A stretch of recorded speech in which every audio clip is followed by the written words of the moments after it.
Before we hire you here at Stearns, Shine, Butler, Myron, Winkin, Blinken, Crosby, Stills, Sacco, Vanzetti, Pierce, Fenner, Smith, we have to put you through one last test. We are America's leading advertising firm. We expect you to be able to inject positive feelings into anything. I'm going to go quickly through a list of negative things, and I want you to just blurt out the first positive reframing that comes into your head. Ready? Super prepared. That wasn't part of the list. Never mind. Here we go. Root canal. Oral adventure. Cockroach. Winged guardian of the night kitchen. Gonorrhea. Rite of passage. Telemarketers. Cure for loneliness. John Edwards. Pass. John Edwards. Gonorrhea resistant. Nickelback. I forget, they remind me. Broccoli. I got nothing. Come on, you're amazing. The best we've ever seen. You're killing this test. You can do broccoli. Am I really the best you've ever seen? No, I'm in advertising. Broccoli. I just can't do it. Can anybody do it? Can anyone make broccoli sound good? That's the theme of our show today. And now the guy who takes it in suppository form, Colin McEnroe. Well, the idea is not to eat it, right? Actually, in all honesty, I love broccoli. I had broccolini last night, and I guess it sort of also became in leftover form part of my lunch today. So I'm broccoli saturated a lot of the time, and I think it explains my extraordinarily robust health here at the age of 99 or whatever I've turned out to be here. So I require no convincing about how great broccoli is, but a lot of people do. And so we've been sort of looking at this, and one of the reasons we've been looking at this is this very unusual project that's going down in New Haven. And in fact, tomorrow, after you've had a tremendous amount of – no, it's actually a week from tomorrow, but a week from tomorrow, after you've had a tremendous amount of fun listening to The Nose, or right before it comes on as a rebroadcast at 8, from 6 to 8 at the Elm City Market, there will be a showdown, a broccoli versus kale smackdown. We're going to tell you a little bit more about that, but it's all kind of part of this push and this very interesting project that attracted our attention. And what attracted our attention is this sort of effort to see whether broccoli could be made sexy or fun or cool.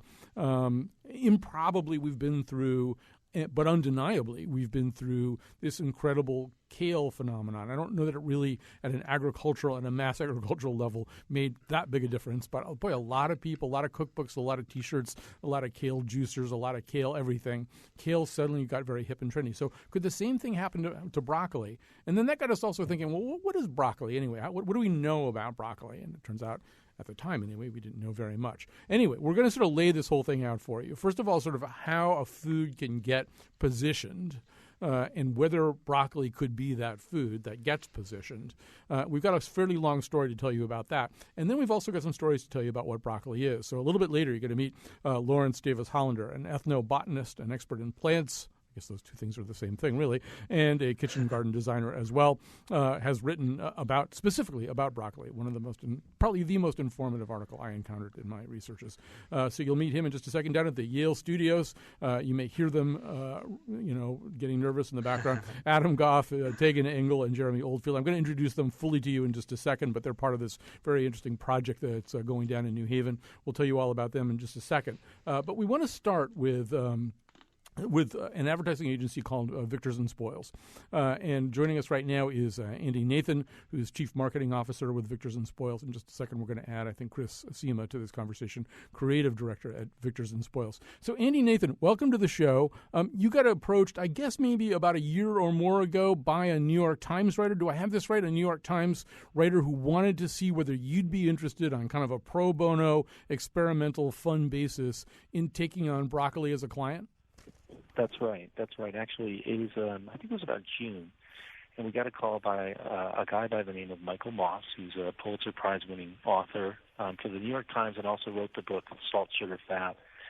And basically, he was just very fascinated about, this topic. Obviously, he kind of talks a lot about marketing and how kind of marketing different foods. In particular, he had particular interest on how processed foods market themselves. And, his kind of premise was if we can make a somewhat polarizing, mundane vegetable like broccoli cool, we probably have the potential to make anything cool. So, we worked with them and also Bolthouse Farms, who also kind of collaborated on this project. And very exciting project and really showed a lot of potential in terms of where we could go in terms of marketing, that's fruits and vegetables.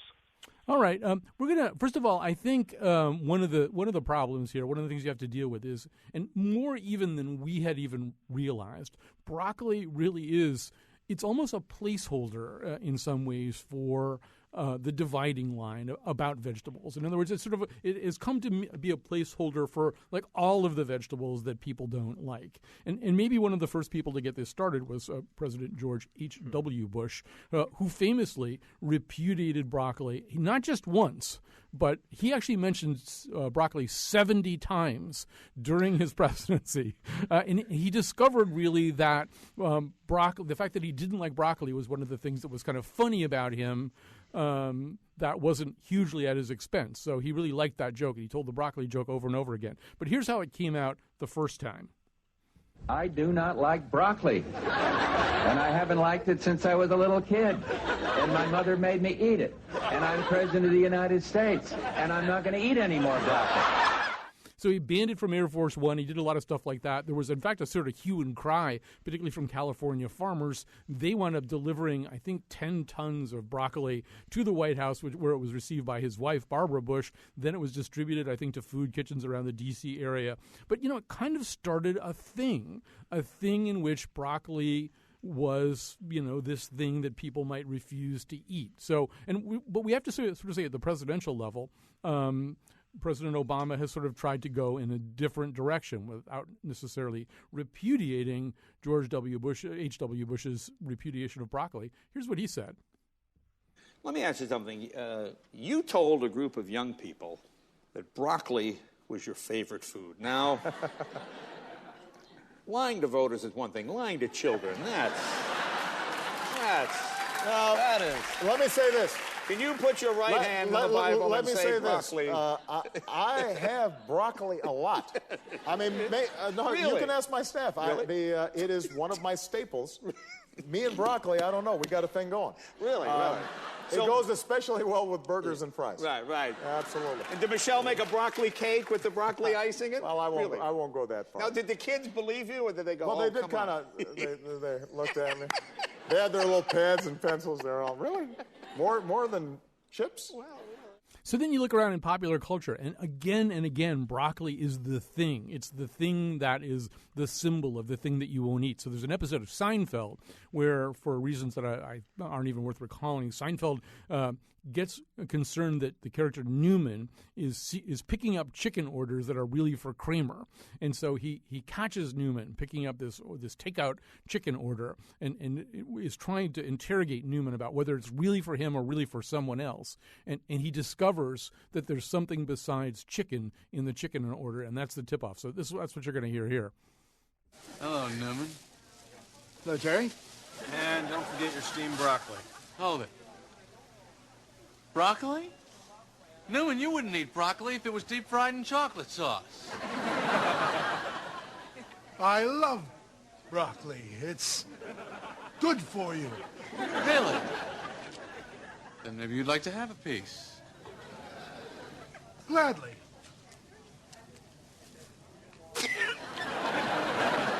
Vile weed! Vile weed. So Chris Sima is the other part of this conversation from Victor and Spoils. Chris Sima, creative director at Victor's and Spoils. So that's what you're up against, right? Is this notion that broccoli's a vile weed, or it's sort of the symbol of the vegetable that people won't eat. How do you deal with that? It's not an easy challenge. I think, people either hate broccoli or they're so used to it that they just ignore it by nature. It's kind of the world's punishment food. But the reality is, and everybody knows it's good for you, but nobody's actually eating it. There's a slogan, the world's punishment food. Yeah, that one was not going to probably be as effective for us. It's quite a challenge, but the reality is we got to do something. And, you got to treat it like a big brand. You got to treat it like, the Cokes and the Doritos, and that's exactly what it's against. So, it wasn't easy, but luckily we reached out to the world, and the world helped us kind of solve this thing. And you just got to we had to change how we thought about marketing this thing, because we're just like consumers too, and we felt the same way. Like, is broccoli worth saving? Can it be saved? Can it be awesome? And I think that was the obstacle put in front of us. So you had what the New York Times described as an aha moment. which is when you were sort of looking at broccoli sales, realizing that it actually ranks 20th among vegetables, way higher than kale. Kale, for all of its trendiness and faddishness and the fact that all these celebrities are juicing it, and Bette Midler's eating it, and Mariska Hargitay, everybody is into kale. It's in 47th place. It's not really rocking the vegetable world. So you decided what? To sort of basically pick a fight, right?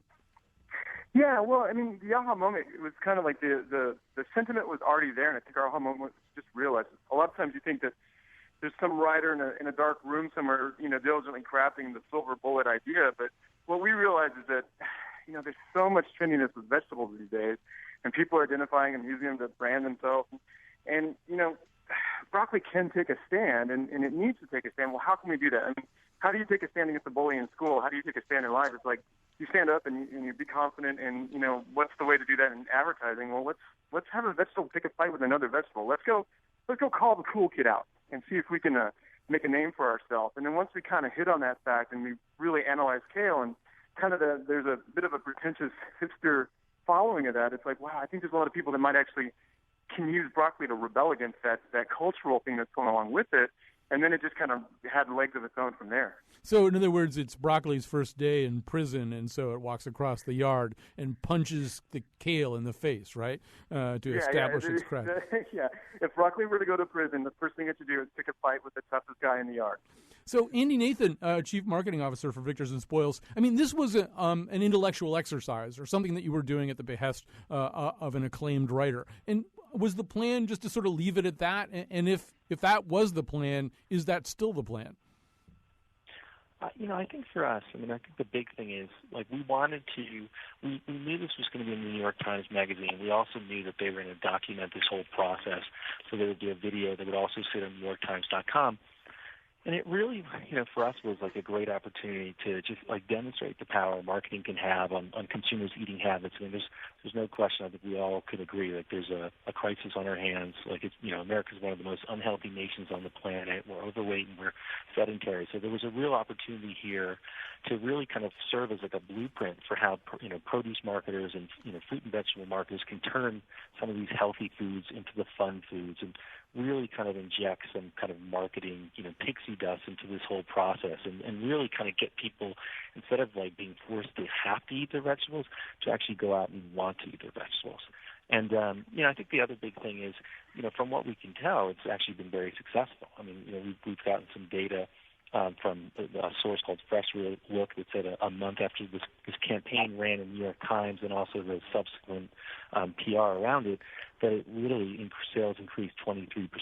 And then we heard from Adam, in New Haven, that literally one of the supermarkets is up 48% in terms of broccoli, sales. So clearly, something that we're doing here is working, and it feels like a real opportunity for other fruits and vegetable brands to go out there and do something similar.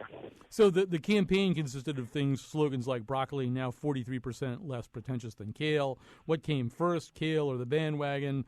Eat fad-free, broccoli versus kale. So, Chris Seema, you're kind of defining kale as the hipster, right? Everybody wants to be a hipster, or everybody hates hipsters. People can't really make up their mind about it, but there's something about the notion of a hipster that's worth rebelling against? Totally. And it's a little bit of using a vegetable to define your cool stance on the world, or your philosophy. And then also, I think all of us are students of advertising because we see it all day long. But if you go back to the old Pepsi versus Coke campaigns of the 80s, it's a little of that idea too. Let's pick a fight with the dominant brand, and you can pick a fight with the hipsters, pick a fight with kale, and by that nature we're drawing attention to both kale and broccoli. And then hopefully that leads to people just eating both of more. Right. So, so everybody benefits. I mean, that was kind of what probably happened in the soda wars themselves. Well, we want to thank you guys from Victors and Spoils for getting this story started. We're going to now turn to the studio in New Haven where the story continues. So this is sort of an idea in a magazine article. And Adam Goff, who's a junior at Yale, works at the Yale Farm, studies food, agriculture, and education. What did you guys do with that? How did New Haven and Yale get involved in this? Well, we saw the newspaper ads, and we're like, wow, these are brilliant. And if they're so popular when they're mock-ups, when they're not even up, what would happen if we actually got a billboard? And so did you get a billboard? We did. It took longer than we expected. We started this in like November. We're like, oh, Victor's and Spoils already did the hard work. They made the ads. They made broccoli cool. How hard can it be to actually just convince people to put them up for free? And so we were wrong about some of that, but most of it worked. Yeah. So you have billboards up. What kind of ad presence or visual presence do you have now with this Victor's and Spoils created sort of broccoli versus kale campaign? What have you achieved? So in New Haven, if you go to any of the 3 major central grocery stores, so Edge of the Woods, Elm City Market, or Stop and Shop, there are broccoli ads up near the broccoli. If you drive down Chapel Street and take a left on Hamilton, you can look up and see a billboard over I-91 that has those slogans you talked about, which came first, kale or the bandwagon. You also can see ads on Chapel Street through the storefront windows of Claire's and Elm City Market, and in Main Garden Restaurant and at Atticus. So Jeremy Oldfield is with us also down at Yale. He's the field academic coordinator at the Yale Sustainable Food Project. And is that number that Andy Nathan quoted to me, is that real, that there was a 48% increase somewhere? That was news to me, but I would not doubt it. There has been the city is abuzz in broccoli versus kale, and yeah, we're just really excited to see this. I was just signaling to Adam across the studio. I asked him if kale also went up, and it sounded like kale also had. I haven't seen the numbers yet, so we'll see. Okay, that was like a nod of hope. Yeah, but it's just really neat to see students that we're working with kind of bringing that sort of like fresh pixie dust that Andy was talking about to a food movement that is sometimes accused of being pious and perhaps over earnest. And so it's kind of fun to drive around, walk around New Haven these days, and where you would see some insurance ad or something like that, you're seeing a battle of the brassicas. Mm-hmm. Yeah, one of my big hopes for this is that some guy is sitting in rush hour traffic on I-91, and he looks up and he sees this ad and he laughs, and just kind of unexpected thing at the end of a long day. I want to come back to how you did this and the fact that Kickstarter was used, which we kind of skipped over. But before we do that, Tegan Engel, I want to bring you into the conversation too. Tegan Engel is a chef and community food system coordinator at City Seed in New Haven and on the New Haven Food Policy Council. And as somebody with that kind of background, particularly in cooking, I mean, it must be kind of mysterious. I mean, let's just go back a year or so to the so-called kale phenomenon. I mean, it must be completely mysterious to everybody why something like that would happen, right? Why suddenly kale would go from kind of a leafy green afterthought to this thing that was unbelievably cool. I mean, is there any possible explanation for a thing like that?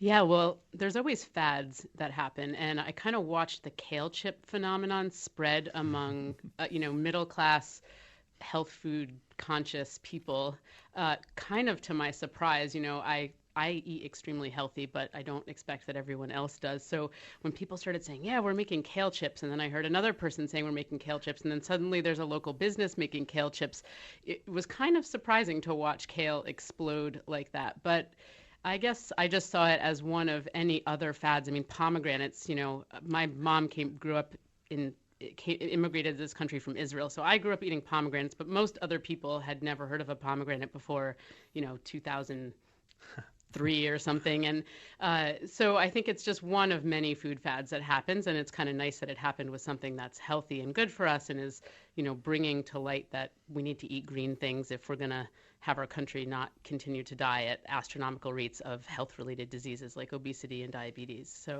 and heart disease. So It was surprising that it was kale, for sure, but I think it's just one of many food fads.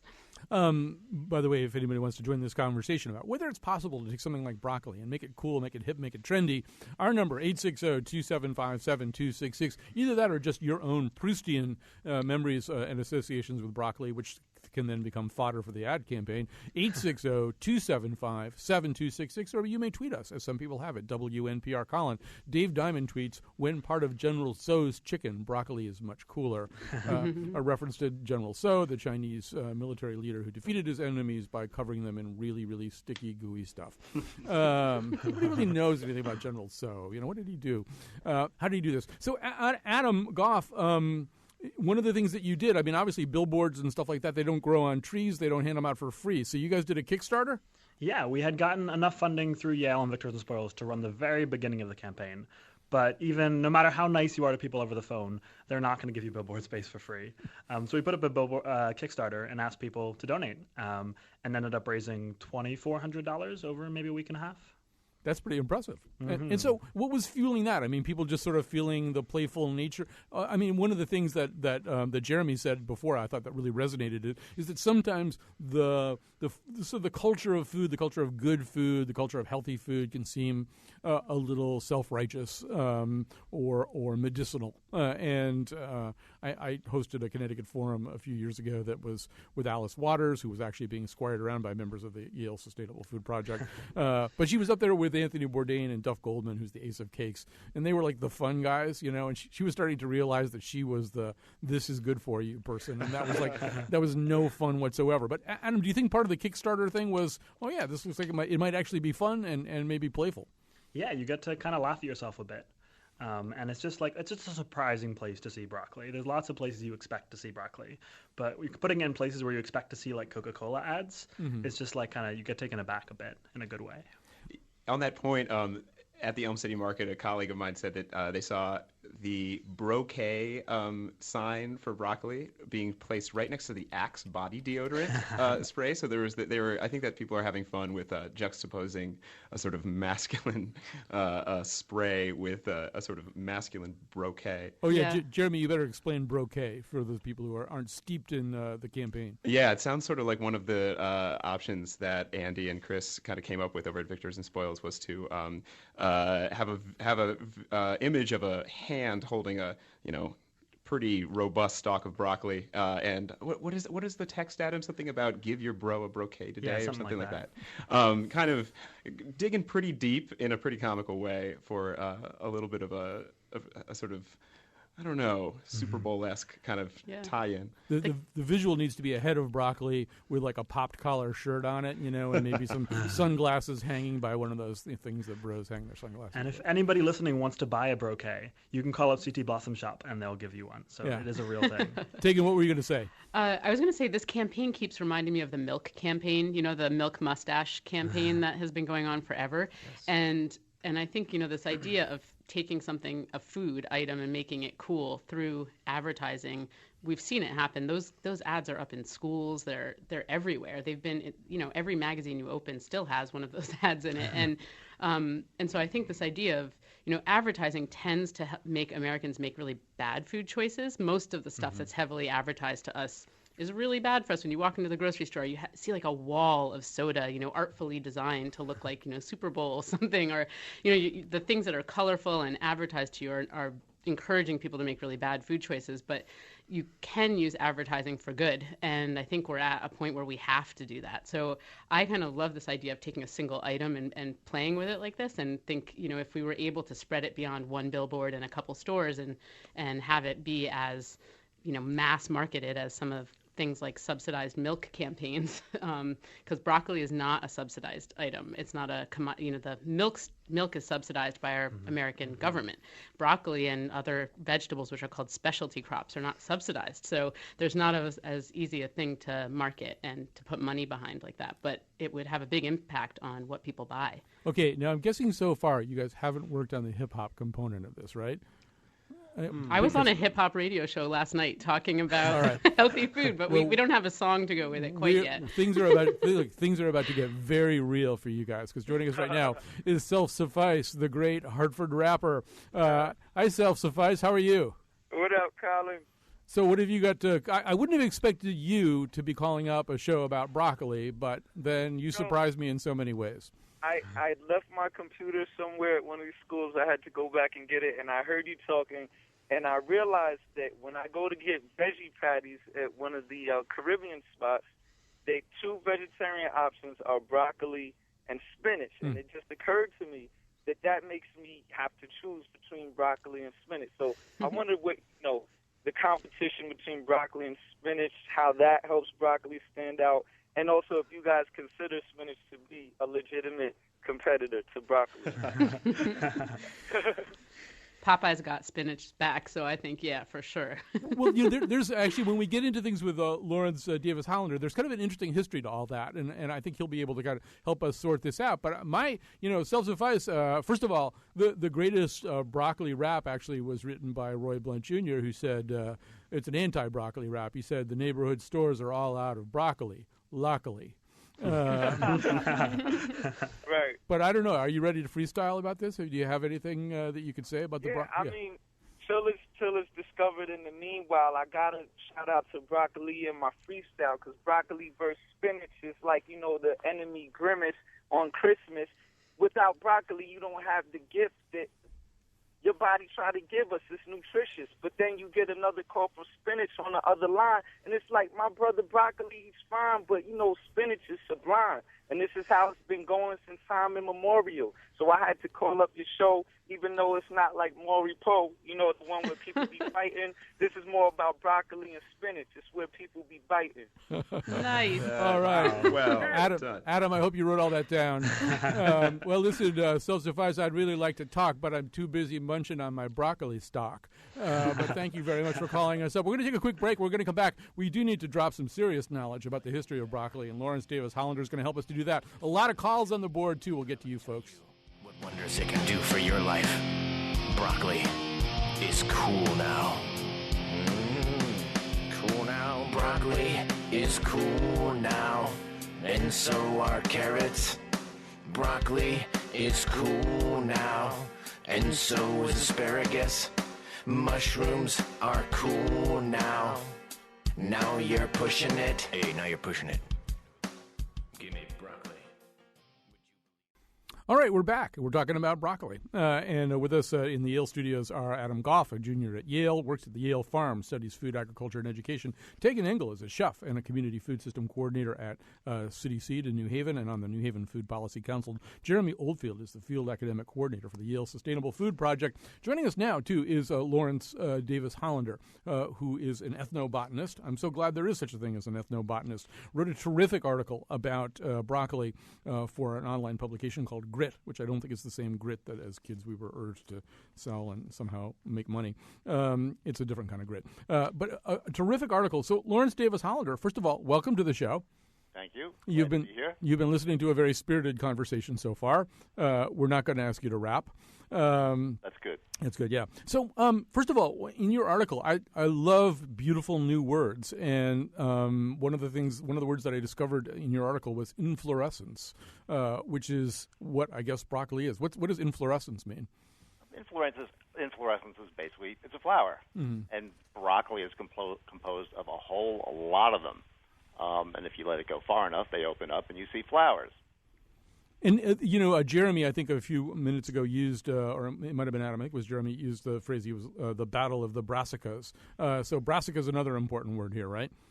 Yeah, I mean, Brassica oleracea is the whole group that includes broccoli and things like, and kale and cabbage and Brussels sprouts and, kohlrabi, a lot of really great crops. All right, and by the way, we have some fabulous calls here. We're going to get to them in just a second, but I want to set this up a little bit, too. Because one thing that, I sort of had no idea about the history or provenance of broccoli until reading your article. It's really an incredibly ancient food, right? We have Pliny the Elder mentions it. I mean, it really goes back to Roman times. It goes back to Roman, probably Greek, and exactly what they were talking about we don't always know, but essentially it's not the big firm heads of broccoli we see, but something that was referred to later as asparagus broccoli or sprouting broccoli. They were more loose heads, and they were essentially broccoli and some parent of the modern-day broccoli. It's a very complicated group, and I'm not going to go into the whole botany of it, but it's a very complicated group. It's not a straightforward story. No, I got that feeling. I mean, first of all, I was at one point a classics major at Yale, so I went back and started looking at it. And first of all, there's at least two things that they're talking about that could or could not be broccoli. One of them is cymae, I think, Cymae.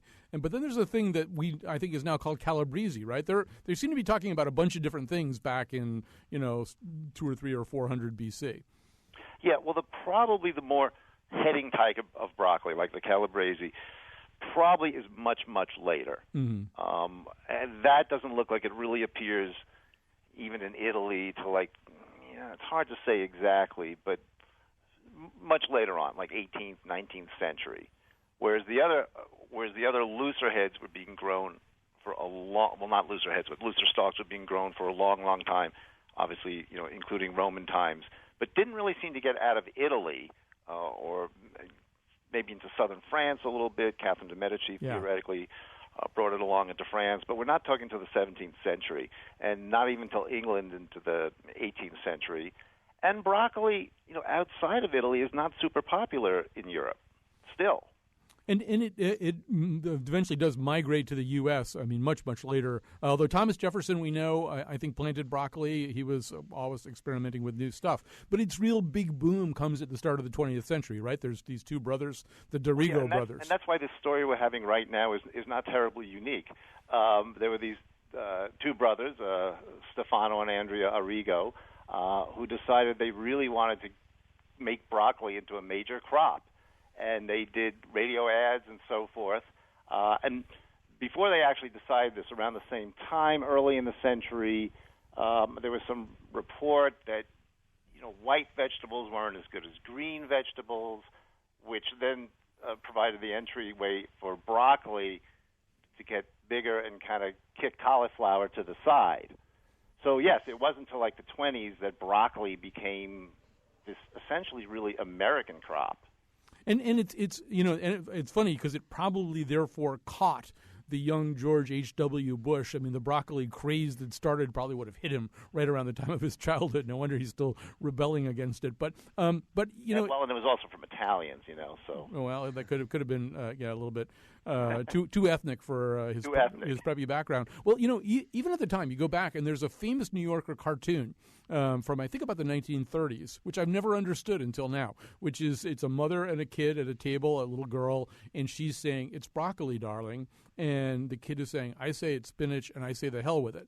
And I guess it really the subtext of that cartoon is that broccoli got to be kind of a little bit of a trendy, fatty food, F-A-D-D-Y, fatty food, somewhere there in the 20s and 30s, right? The radio advertising for the Andy Boy brand and stuff like that. And it was maybe not exactly in the way that kale became cool recently. It became kind of cool. Well, it did with a slightly different origination. And the way I'd kind of put it is that kale's broccoli is sort of digital comparatively to kale, where kale is a sort of books, and you can fast forward to 2050. Suddenly, people rediscover books. Well, suddenly people rediscovered kale and made it into this big thing. But it's been there all along. Broccoli really is the new boy on the block. All right, so I want to just grab a few calls here. We're going to talk a little bit more about this campaign, and then I want to come back also to Lawrence Davis Hollander to talk a little bit about the fact that there is such a thing as heirloom broccoli. There are different kinds of it, and obviously we're also living at a time where there are all kinds of things like broccolini and Romanescos and stuff like that, and I'm sure all of our panelists can tell you a little bit about some of those things. But let me grab a few calls just because there's some people who I know have to kind of run. Michelle from Southampton, yeah, you're on the air. Hi, Colin. I'm so glad you're doing a show about vegetables, but I'm a little mad that broccoli is dishing kale. And I'm wondering why the vegetables are pitted against each other and they're not on the same team against a bigger enemy like soda or candy or meat. Okay, one of our Yale people, one of you want to tackle that? Yeah, sure. I think because it's something we're not expecting. Is why it works. I think broccoli versus soda would kind of make broccoli look like it's kind of like whining and telling you that's what you should eat. When you have broccoli versus kale, it's kind of standing its own against another vegetable, which also ends up helping kale. So it's kind of a mock battle. It's a kind of sport where everybody wins. And Tegan, I think as Jeremy was alluding to before, it kind of gets broccoli down off its pedestal. Yeah, I mean, I have to admit, I kind of had the same reaction that our caller just had. I thought, why pit these two vegetables against each other? And, we want people to just be eating vegetables in general. But I do think that, taking kale, I work in grassroots communities around food, and we're still introducing kale to a lot of people in this country. So I think the broccoli versus kale was a real attempt to kind of hit a certain demographic of people where kale has become popular, and I think that was the approach that Victor and Spoils took. But I definitely had the same response, although I felt like, well, we're bringing attention to vegetables somehow, so that ultimately is a good thing. Michelle, do you feel any better? Sure. Anything that gives That was the most unpersuasive sure I ever heard in my life. Yeah, I mean, people need more of a voice. Right. Any green poured in a storm is good. Let me grab at least one more call here, and this might be something also that Lawrence Davis Hollander can speak to a little bit. Here's Martha in Goshen. Hi, Martha. Hi there. How are you? Just fine. I am calling because I lived in Italy, and my father-in-law asked. He was a big gardener, and he asked me if I wanted broccoli, and then he brought a big bucket full of leaves. And I was surprised, and they never let it go to flower. They just ate a completely different part of it. So I know if that's true for all of Italy, but certainly there they did. Fortunately, we have an ethnobotanist right here. So, Lawrence Davis Hollander, is this something you can speak to? Kind of the way the vegetables understood in different cultures?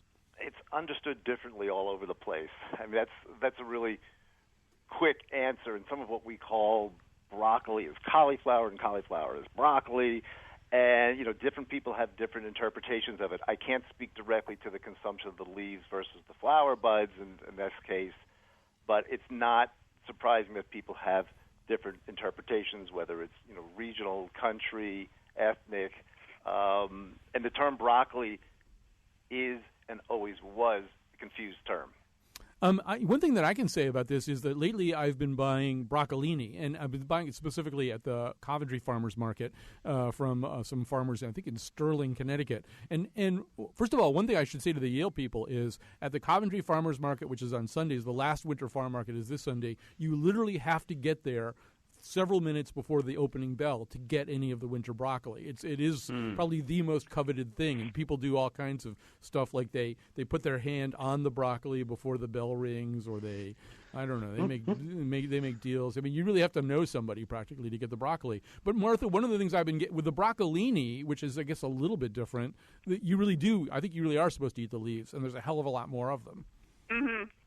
So I don't know if that helps. That's right. I just was very surprised. It was good. Yeah. But I sort of cooked it like spinach, like I would cook spinach, and it was a different experience. So. Well, maybe they ran out of flower buds. Everything. I'm enjoying the show very much. All right, thanks very much. Lawrence Davis Hollander, was that you saying maybe they ran out of flower buds and just started eating those? I mean, yes, you're going to get, on a real sprouting broccoli, you're going to get the asparagus broccoli, you're going to get a lot more leaf. Yeah. And the extreme version of that, if you will, would be kale.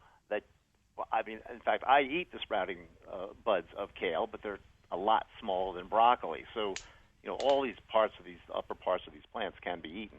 And I mean, this may be this fantastically difficult and complex conversation based on what you said before, but I feel these days that I'm constantly looking at things that are broccoli or broccoli-like, and now that I'm a little bit steeped in this, I realize I have no idea which ones are these incredibly trendy modern hybrids and which ones are the things that, Drusus, the son of Tiberius, was eating, right around the time of the birth of Christ. So, maybe you can help me. For example, there's something called Romanesco now. I mean, is that like some new thing, or does that go back to... Romanesco goes back, I believe that's actually a cauliflower. Yeah. And a cauliflower is also composed, it's not actually inflorescences, it's part of what they call the meristem of the flower that is not actually expanded into a flower. And broccoli and cauliflower can cross, pollinate each other. So that is, again, a lot of complexity. But essentially, with most broccoli you're seeing in the supermarket does derive essentially from the Calabrese green broccoli. What you're seeing in the supermarket is usually a hybrid that have particularly been developed in America. So that's what we see when we see the heading, most of the heading broccoli. There is some heirloom exceptions to that. So, and there are heirloom broccolis, right? You probably can't get them in the grocery store, but they do exist? Yeah, I'm sure some farmers are growing them. I mean, the two most frequented ones you can run into is the Calabrese green, which was late 19th century, and another one was the Chico, which is an Italian heirloom around 1890. So those two exist. And then there's there's still sprouting broccolis available, which, those are the ones that would go way, way back. I think there's at least one that's somewhat available today, in a seed catalog, early purple sprouting, although interestingly, farmers are fooling around with it and overwintering it even in the Northeast in greenhouses and starting to develop a market with these, bunched florets of this purple sprouting. Yeah, I think that's the kind that I've been buying. It's purple sprouting, but it turns green when you cook it. Yeah, Yeah. So that isn't entirely possible, Yeah. which is different than broccolini. Oh, it's different than broccolini. Okay. Yeah, and It's totally so different complicated. than broccoli rabe, which isn't even a broccoli. Yeah. All right. Yeah, So, Colin, I wanted to Yeah, say go ahead, Tegan. this is a great time to encourage people to get out to their farmers markets. There are a few winter markets around the state where I don't know how much broccoli is out there right now. It's getting towards the end of winter and things are getting low, but some people are overwintering it, so we could see some in the early spring, and then for sure come summer. In New Haven, we have all the City Seed markets and Upper State Street Market. You mentioned the Coventry Market. There's other markets all across the state. So, if people hold on to this broccoli versus kale excitement into the summer a little bit, it's a good time to go out and try some other varieties that you can find in the market outside the grocery store. And I just wanted to mention also the City Seed markets accept SNAP and WIC coupons, so food stamps, and we have a food stamp double value program, and I think there are some other places in the state that do that as well. So when we talk about trying to get people of all income levels to be able to eat healthier food and get out to our markets to check out, purple broccoli and different kinds of dinosaur kale and other kinds of stuff, a lot of people are trying to really help low-income folks be able to have access to all this healthy food. Yeah, we got to grab a break right here. I do want to say that for those of you who don't like venturing out in the cold, the New Haven market, it's now the weekend City Seed market. It's indoors now, so much to the relief of the farmers, to say nothing of you. So it's fun shopping that way. We're going to take a little break here. We'll take some calls afterwards. Mike from Bristol, Richard from Greenwich. Don't hang up. We're going to get right to you. We'll go back to the Yale folks and talk a little bit more about what you can do with all this broccoli you're eating. It tastes so good. I like to eat it with my mouth. It's my favorite food. Broccoli. It grows right from the ground.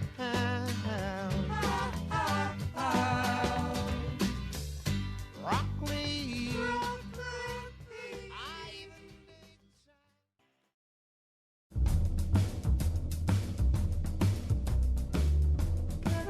Are all the broccoli fanatics out of the room? Good, I can enjoy the spoiled meat hot pocket. Spoiled meat. Today's show was produced by Betsy Kaplan and me. Katie Tolarski is our executive producer, and Anna Novak is our intern. Sir Ray Hardman appeared in the intro. The part of Bill Curry was played by Dana Carvey. For show pages, articles, and photos of the Faith Middleton Show staff eating spam, broccoli spam, broccoli truffle oil, and spam, visit our awesome website, WNPR.org. On tomorrow's show, the nose fumes over yet another Adam Sandler Oscar snub. And now, back to Colin. This health care mandate is tyranny. If the government can force you to buy health insurance, well, we all know what that leads to. If the government can force you to buy health insurance, why can't it force you to eat broccoli? Could Congress pass a law to require everybody to eat broccoli? Everybody has to buy food sooner or later. Therefore, you can make people buy broccoli. This case is really about broccoli. Why is the government trying to make us eat it? I'd understand if it was Kellogg's Crunchy Nut cereal. But folks, if we don't fight this, next, they're going to make us eat the rest of our vegetables, including the lima beans, and take a nap when we're not tired and give our grandma a kiss even though she smells like old Tupperware, and I am not going to do it. I am not going to have my health care decisions made by Barack Obama, or should I say, Broccoli Obama.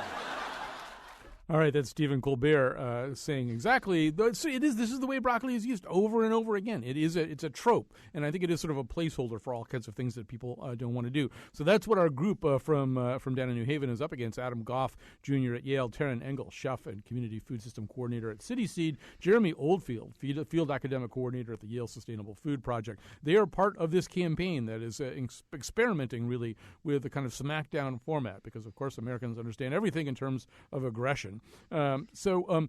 Quickly, who wants to tell me what is going to be going on? It's a week from Friday, March 7th, 6 to 8 p.m. at the Elm City Market. What's going to be happening there? I think there's going to be a kind of broccoli versus kale cook-off. Yeah. So you got foodies, bloggers, nutritionists, chefs making recipes using either kale or broccoli. So that's sort of the typical event. I also want to quickly, because we've been talking about this, we got a bunch of tweets coming in, we got a bunch of phone calls coming in. But here's Richard, who from Greenwich, who you might even be able to use in your campaign somehow. He's about to say how he saw the light, how he found broccoli. Hi, Richard. Hello, Colin. Colin, thank you for taking my call. The word broccoli reminds me of the miserable taste of it when I was forced to eat it as a child, and the fights that would break out when I refused to eat it. Years and years and years later, however, I became intrigued by the fact that I couldn't eat broccoli, I couldn't eat spinach, and I couldn't eat cauliflower. The first breakthrough came when I realized, in the form of like an existential moment, when I realized that broccoli didn't taste and smell bad. It simply tasted and smelled like what it was. But the greater breakthrough came when I realized I could eat it in salad and had no problem eating broccoli, cauliflower, or spinach in salad. And I think that was because when you cook it, and especially overcook it, it releases more of the scent that I abhorred, and also it became like mushy and soggy, and I couldn't stand the texture.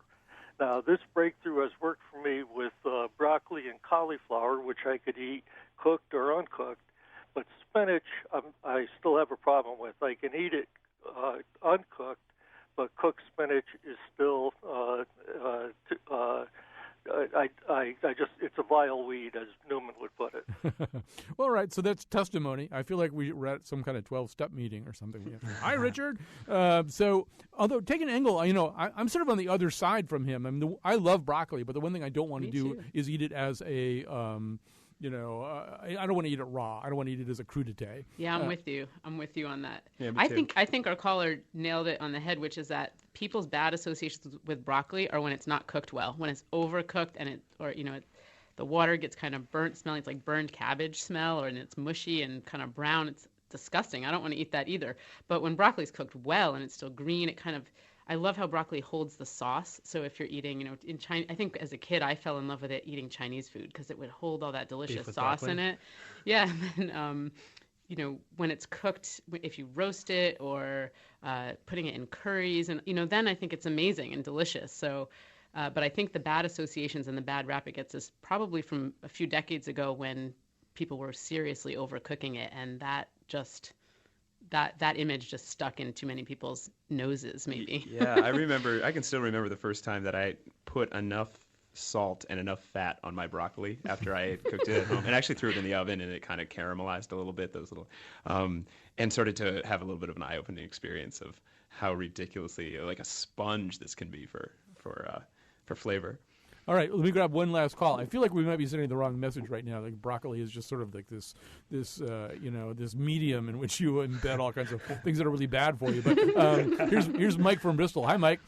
Hi, I'd like to comment from the perspective of a gardener, kind of the broccoli versus kale fiasco. First of all, kale is so ridiculously easy to grow that farmers can't go wrong with it. So they get the surplus of it, and they just got to find a way to unload it. So I think the popularity of kale is nothing short of a coup from the grower's perspective, whereas broccoli is kind of a prima donna. It really needs to be coddled and fertilized and watered. So, and not to mention the store-bought stuff just tastes like water. I mean, all it's good for is transporting the ranch dressing to your mouth. So that's really all I have to offer. So. That was plenty, and you sounded talking about broccoli like Paul Giamatti in Sideways, talking about Pinot Noir. It has to be nursed along.